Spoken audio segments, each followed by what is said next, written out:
Ladies and gentlemen, we take you now behind the scenes of the police headquarters in a great American city, where under the cold, glaring lights will pass before us the innocent, the vagrant, the thief, the murderer.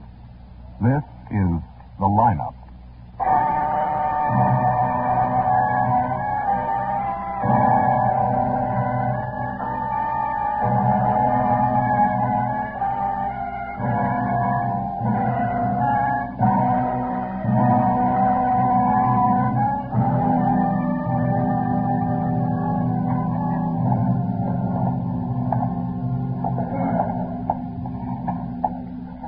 Right here, Mrs. Denny, next to me.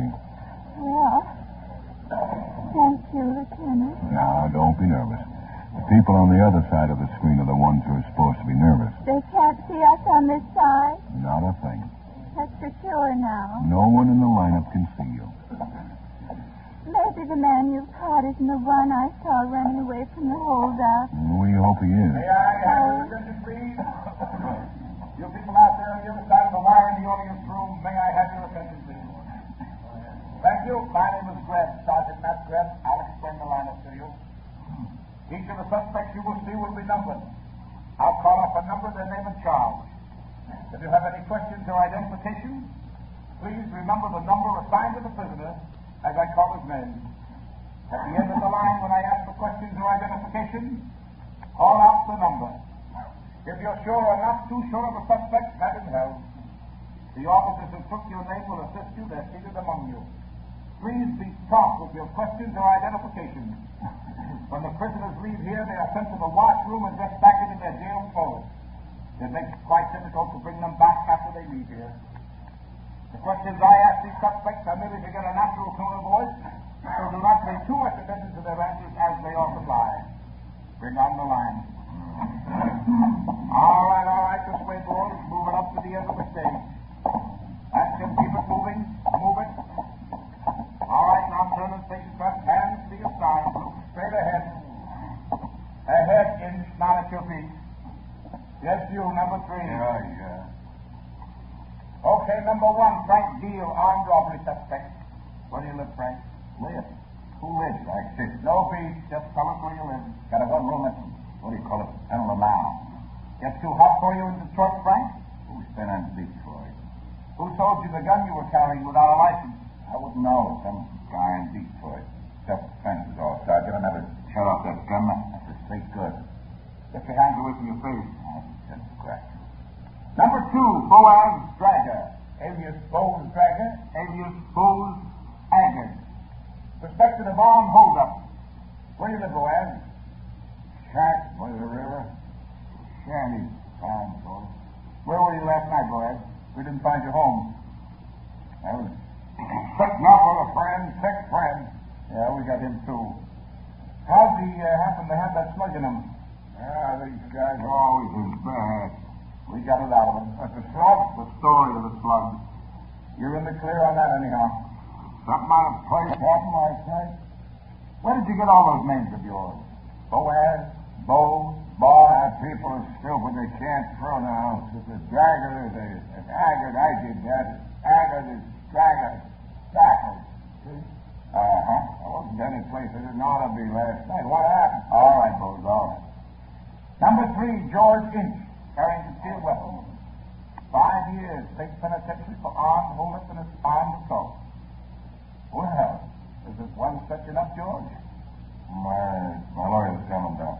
Your lawyer? Well, you've gotten class since we last talked to you. See my lawyer. What's your lawyer's name, George? I got nothing to say. See my lawyer. I'm a citizen. Fitzie the Mouth, isn't it? Isn't he your lawyer? He went to a good college. A good college. Yeah, for years. Number 4, Willard or Will Willard. Hold-up suspect, disorderly conduct, assaulting an officer, resisting arrest. Well, Where do you work, Will? till the night. Car park. Quite a celebration in your hotel last night, wasn't it? Yeah, it was somebody's birthday. The landlady said some shooting was going on. Oh, just a noisy party. Nobody got hurt. Why did you try to beat up the patrolman who arrested Sergeant Greb. I'm sorry. Yes, Lieutenant. Number 4, hold for interrogation.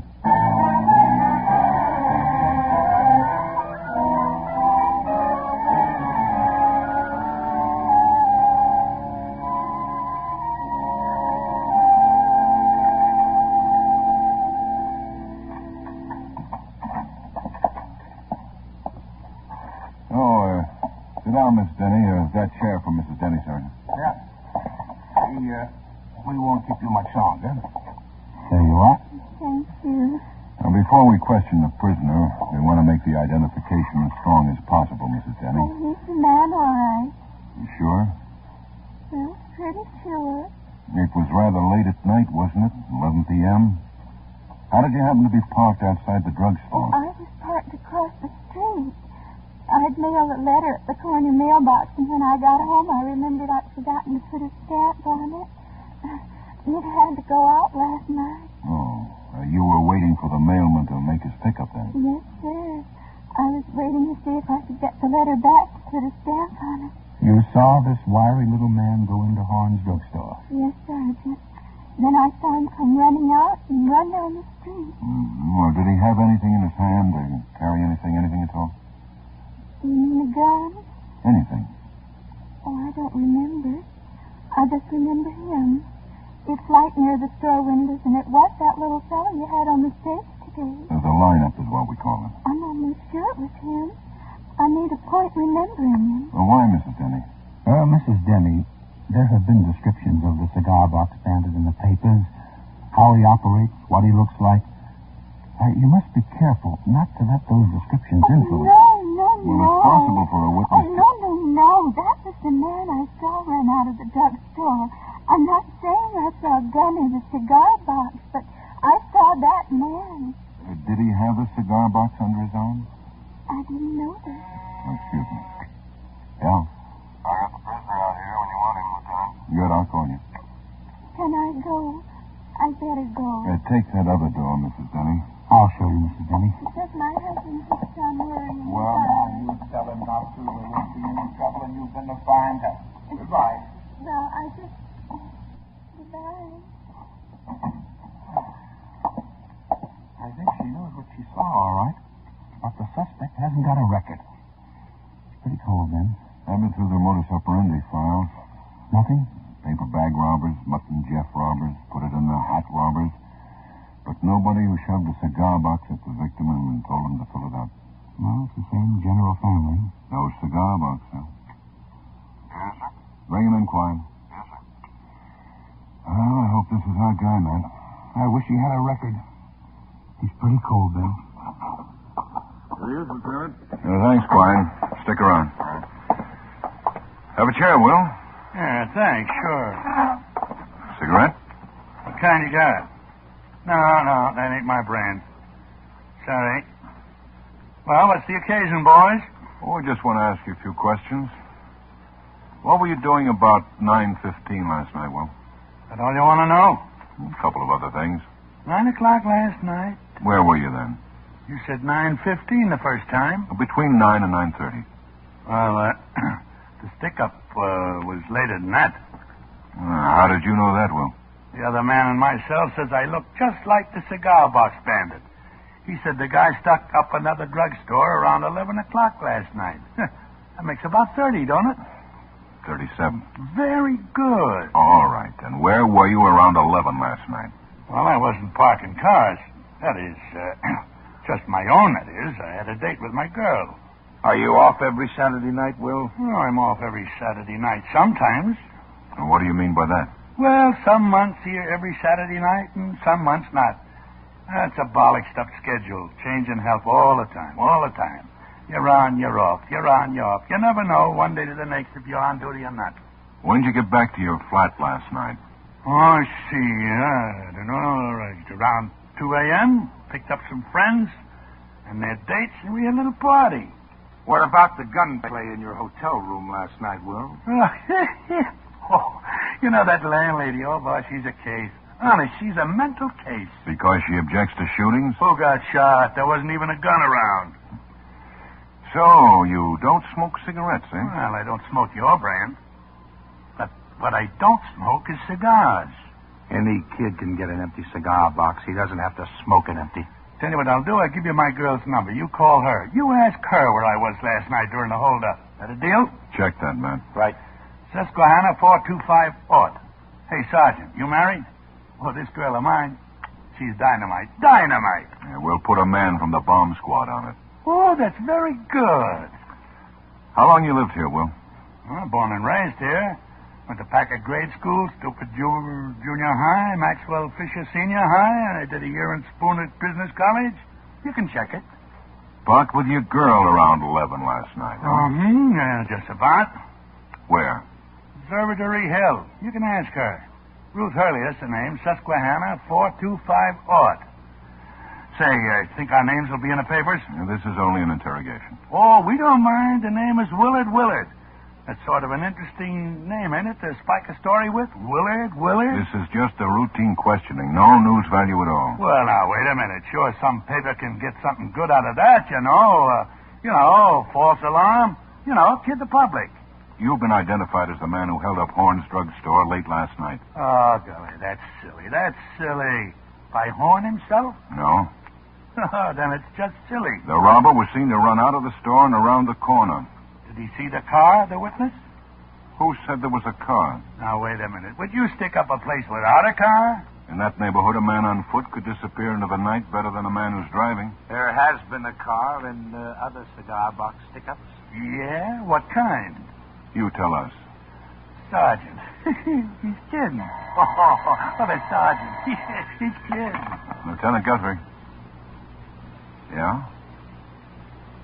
Uh-huh. Thanks. Captain Waldo. Yeah?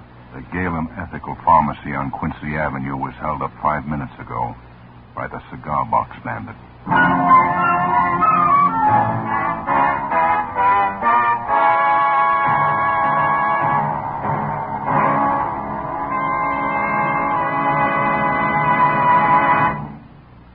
High prices are more than just a nuisance. They can wreck our economy and seriously injure every one of us. Yet with goods going into defense and with more money in our pockets to spend, the cost of living won't stay down unless we do something about it. All of us. We've got to work better, buy only what we need, watch the prices we pay, keep from asking too much for the goods or the work we sell. Inflation can be licked if we are all good neighbors.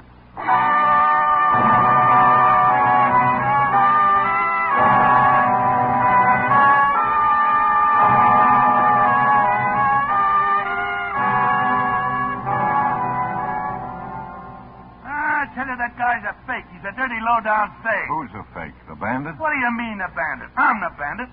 I originated this cigar box idea. I stuck up all those other drugstores. I've been cleaning up, and nobody can lay a finger on me. So where does this phony come in? If this is a confession, we'd better get the stenographer in. I'm not confessing anything. I'm telling you that this other guy is strictly a phony. And I'll go before any guy I ever stuck up and have him identify me as the one and only genuine cigar store bandit. And that's an offer. Well, what do we do, Ben? Fine. You show Mr. Willard back to his cell. Come on. Thanks, Lieutenant. The low-down crust of that crumb, that bum. What do you think of that? Some guy says he's a cigar store bandit. Hey, what do you say your name is? Why? Oh, boy. Well? Crank. Real psycho. Woods are full of them. Had to happen. Cases like this pull them. Yeah, but Mrs. Denny identified him. Of course, she could make a mistake. Yes, she could, Matt. Turn him loose.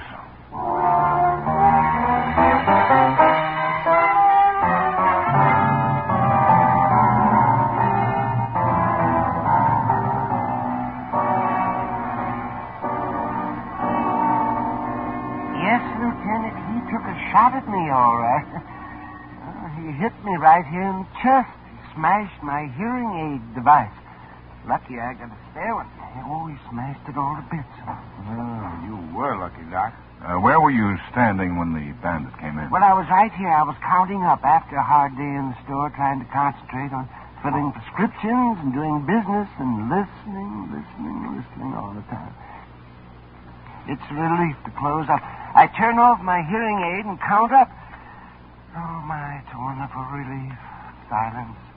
You know, I wouldn't like to have all my hearing back. And then the bandit came in? I didn't hear him. I saw him and opened the door. First thing I know, he's pushing this little pistol into my chest and saying something. Well, naturally, I held up my hand. Naturally. Well, gentlemen, he gets positively red in the face. And I know he's screaming something at me, so I put down one hand and I reach under my coat to turn up my hearing aid. Uh-oh. Well, he whirls around. He stops at the door with the nastiest look on his face. And he fires once, and then he runs out. What kind of a gun was Well, it? it's a very small gun, 22. My boy shoots a bit. He has a 22. A 25, we think, from the slug. Ballistics has it. It doesn't tally again, Ben. It's a different gun from the last time. Maybe he's got a lot of guns. Well, it's just a little gun. Oh, luckily it was. Well, how did the man look? Well, he was small, wiry, dark eyes. Oh, and he kept looking around. Brown tweed coat, brown hair. I was pretty excited, of course. That's our boy. Dirty cigar box? He never got to shove it at me, but he had it under his arm, all right. That's him, Ben. That's our boy.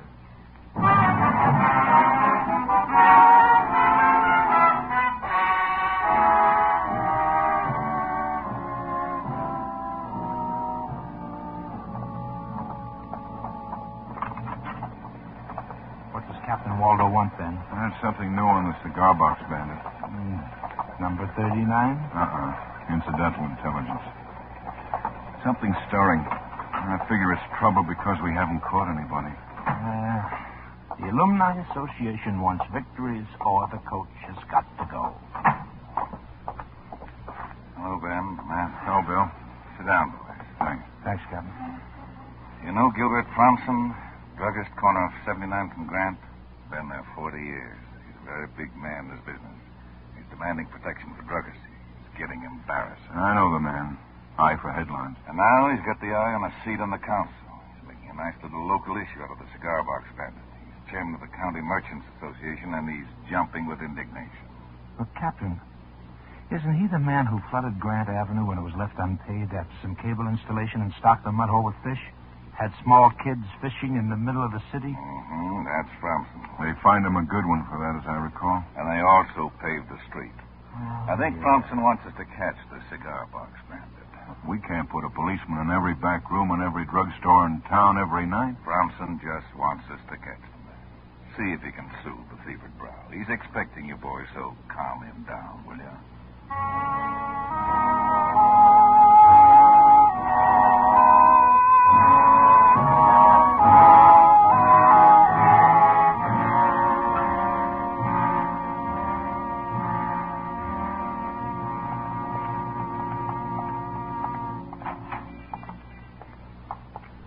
Thompson? Sorry, I don't see salesmen on Wednesday. I'm Lieutenant Guthrie. This is Sergeant Greb, police headquarters. Yes. Captain Waldo said I could expect you. We'd like you to know and to pass on to your association that we're putting forth every effort to catch the cigar box bandit. Well, it's a shame and an outrage, gentlemen. A shame and an outrage. We've been assigning I'm details the chairman of the County Merchants Association, of which there are 1,100 active members. And we're up in arms about this shame and outrage. We understand how you feel. 1,100 members, professional men, family men. There's lots of citizens, mind you, citizens. They're furious. What's going on? What's being done about it? I ask you, what is being done about it? Policemen are being stationed. Policemen? We're putting every officer we can spare into the back rooms of drugstores, Mr. Thompson. Well, I'm a drugstore. What about my back room? Just for example. That's our assignment, Mr. Thompson. Sergeant Greb and I intend to spend every night this week in your prescription room, starting right now. Is that so? The brass, eh? Well, I'm fired, Lieutenant. Now, if you'll show us your back room and the peepholes, we'll go to work.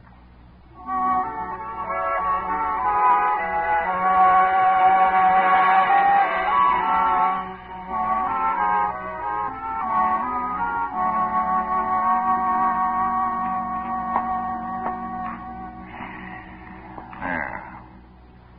37 prescriptions tonight. Hard night. Now I know why druggists go to college. I hope we haven't been in your way back here. Oh, not a bit. Not a bit. I'm grateful to you, gentlemen. But, as the fellow said during the war, defense won't win the war. You might wait until doomsday to get the cigar box bandit and never catch him. He's got the initiative, and that's bad.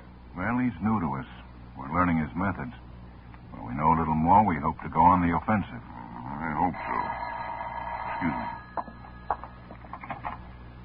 Thompson's Prescription Pharmacy. Oh, 1 minute. You, Lieutenant. Thanks. Lieutenant Guthrie speaking. Yeah? Yeah. Well, that was fast. Captain Waldo, wanting to know what we're doing here when the drugstore in the next corner has just been stuck up by the cigar box bandit.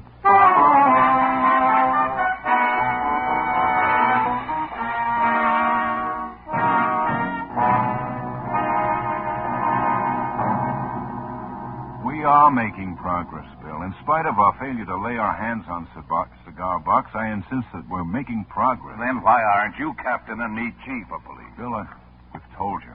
We've had to wait and watch and study. But there's a very definite pattern emerging from this cigar box picture. Right, Matt? Well, yes, there are some puzzling features, all right. Like no agreement on the gun he uses. It's been a revolver, a 22 Colt Woodsman, a 25. In general, Captain, the description of the bandit tallies, so there must be something funny about the gun. Nothing funny. Man owns a small arsenal. How do we get him? That's all that concerns us. Get him. Well, we can't spare enough police to give every drugstore protection. He's smart enough to case any job he's going to pull, so he probably knows the stores that are being protected any given night. Then stop wasting time on patrolmen and plainclothesmen, Bill. I don't think we're wasting them, Bill. We've learned several things about our man, and he doesn't strike at random. And it's never open prescription rooms. It's always drugstores with backroom prescription departments, so we can herd the helping back out of sight of the street. By covering certain areas, we've confined the bandit to certain other areas. Now, if on some particular night we went all out and really detailed all areas, we might have a chance. I'd need a lot of men for 2 or 3 nights.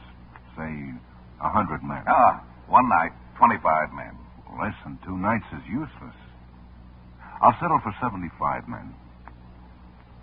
Or 60 men. For one night. 2 nights. Impossible. 50 men, 2 nights. 35, top figure. 2 nights. One night. Useless. All right. 2 nights, 25 men. 30 men. But that's all. 30 men, plus Matt and me. Including you and Matt. But if detailing the stores hasn't worked so far, it isn't going to work. It might now. We've got something worked out, Captain. The bandit knows which stores are guarded. We're going to help him know which stores these are. Be very open about it in some cases, and as cagey as possible in others, within the same small neighborhood. Just so you get him before his arteries do. Thanks, Bill. Let's go, Matt. Right. Oh, Ben. Yeah, Bill. 30 men plus you. Thanks, Captain.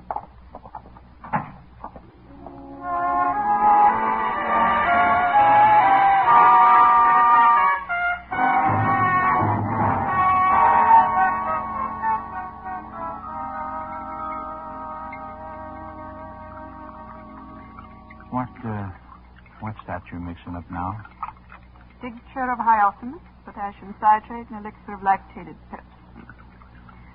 Now you know as much as I do. How long does it take someone to learn to be a lady pharmacist? As long as it takes to learn to be a gentleman pharmacist. 4 years? 5? How long does it take for an entire police force to catch one fresh little hold-up man? Oh, we'll get him. I don't see how. You have to be an idiot to try to hold me up tonight after the way you've been showing yourself in the front all evening. Anybody can tell you're a cop. How? I can tell.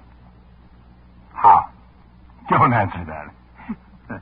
Well, you're not going to catch anything back here. Well, maybe you're right. You know, we had a protest vote at our last meeting. Huh? The village pharmacy. Oh, one moment, please. For you, Sergeant Greb. Thanks. Hello? Oh, hello, Ben. Oh? Uh-huh. Be right there.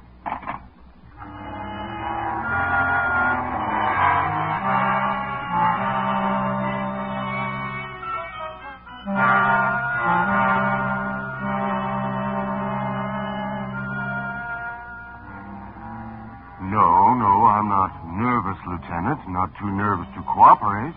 That is, I don't think. Good. Now, look, if that suspicious person your customer said is watching the place is our man, we may see some action. Well, just tell me what to do. All right. If he comes in, you go out and wait on him. Be as natural as possible. I see. I'll be in here. Sergeant Greb will be across the street watching, and he'll close in when it's time. The moment I come out of the prescription room, you drop. You understand, Mr. Cheney? Drop. Just collapse on the floor and you'll be all right. Yeah. All right, go on up. Okay.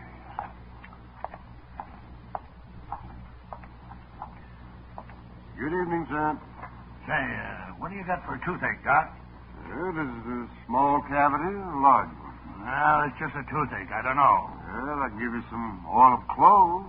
All right, and you can put it right in this box. Well, I don't understand. This is a stick up. Now keep your hands down. All right. Open the register. Come on, open it up. Well, Come on. all right. Go ahead and punch it. All right. In the stuff, in the box. Put it in the box. Come on, come Well, on. I'm hurrying. And the bills, too. All right. That's all. It's been a very slow day. Getting back now. Get in the back room and lie on the floor. Get in. Drop, Cheney. Cuff. Lousy cuff. Stop or I'll drop you. Stop. Sure, I'll stop. Sure. Stay low, Cheney. Yeah, stay low. Stay low, the both of you. Who's going to shoot who, copper? Say it again, huh? Who's shooting who? This is a pretty good little soda fountain. Don't you think so, copper? Look out, Matt. He's behind the soda fountain. Did you get him, Matt? Yeah, the side. You'd knocked him out. He's all right. Look out! Get down, Matt. Came from our side. Yeah. There, behind the mailbox.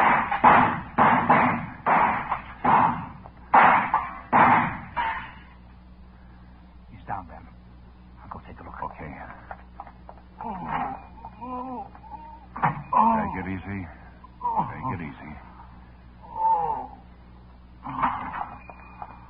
He's dead, Ben. It was Will Willard. Here's his gun. A Colt Woodsman. That's the answer, Matt.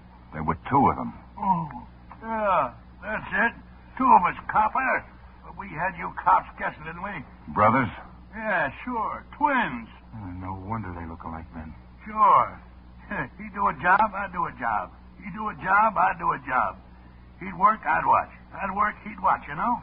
We know now. Your brother's the one we hadn't let go. Yeah, we figured it out. Whoever you caught, he'd stall around till the other one pulled a job. Then the caught one, he'd confess.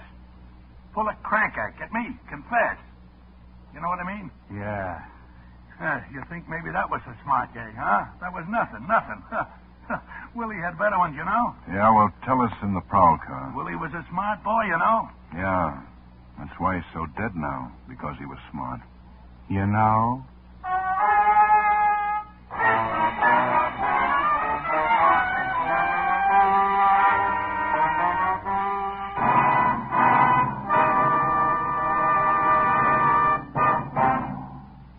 The lineup, where before you pass the innocent, the vagrant, the thief, the murderer. Listen again next week when we again bring you the lineup. May I have your attention, please? You people out there on the other side of the wire in the audience room. May I have your attention, please? Thank you. My name is Greb, Sergeant Matt Greb. I'll explain the lineup to you. Each of the suspects you will see will be numbered. I'll call off a number, then name a charge. If you have any questions or identifications, please remember the number assigned to the prisoner as I call his name. At the end of the line, when I ask for questions or identifications, all out.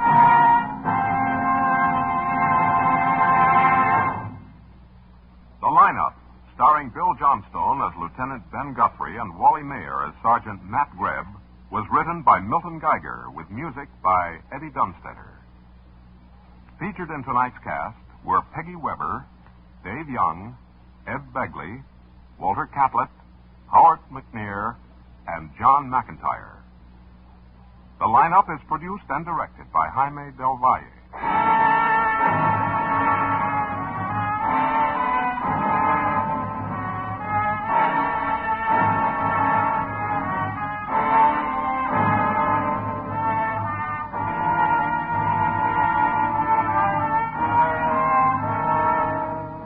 An hour of new music and an hour of dramatic highlights of the news.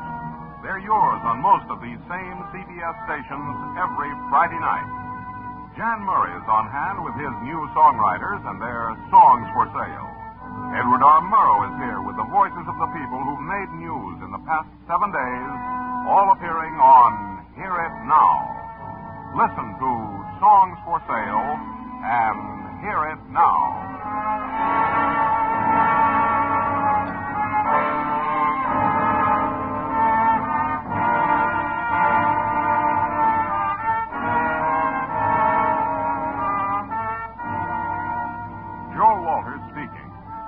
This is CBS, where the Jack Smith, Dinah Shore, Margaret Whiting Show is heard every weekday evening, the Columbia Broadcasting System.